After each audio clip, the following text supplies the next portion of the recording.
Each of the top 6 Seattle mayoral candidates has a slightly different strategy to reach voters days ahead of the August 1st primary.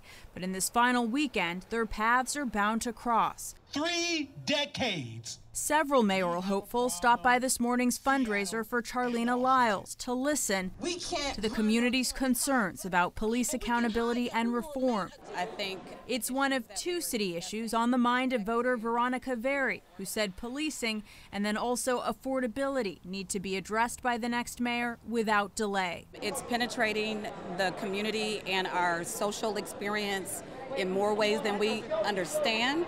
And if we don't do anything about it, we're going to be in a very serious situation. Very and her friend Hiawatha D. listened to the candidates talk on a panel this afternoon at a power summit on building Black wealth, a forum that focused on addressing equity issues in a Seattle that's rapidly changed. I'm born and raised here. The city I'm seeing today is not the city I've known. I would say the last 10 years has changed so much, and it's very hard for me to see myself when I walk around the city now. The next mayor will have to tackle the many challenges that have come with growth, from homelessness to housing, as well as managing the city's large workforce of thousands of employees. Today I'm just speaking as a person that's worked for the city for 20 years. Shakundi Salisbury asked the candidates a basic question about leadership. How will you manage people that have worked there for 20 and 30 years who might be resistant to some of your ideas? And it's really important for the person on the top to spend time with people at the front lines, really understanding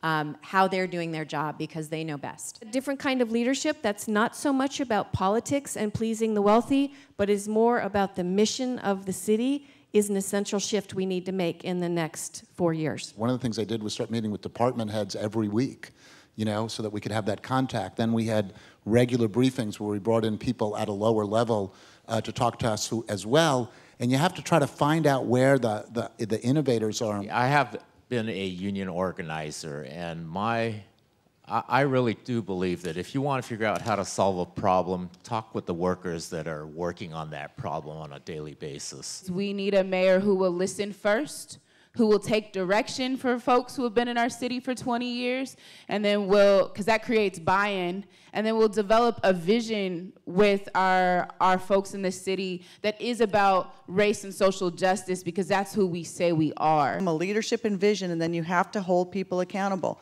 And they have to make sure that each of their, whether it's SDOT or public utilities, that they are interfacing with the city and making sure that they are there to serve people and get things done.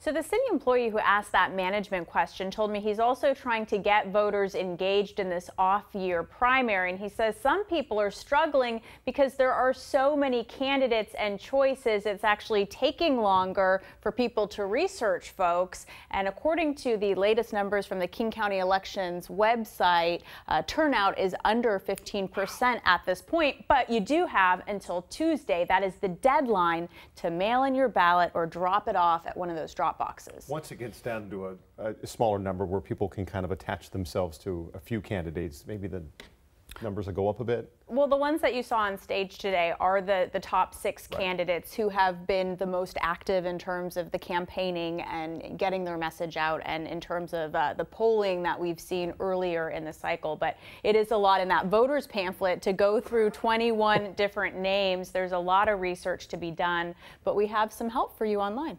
Yes, we do. All right, Natalie, thank you very much.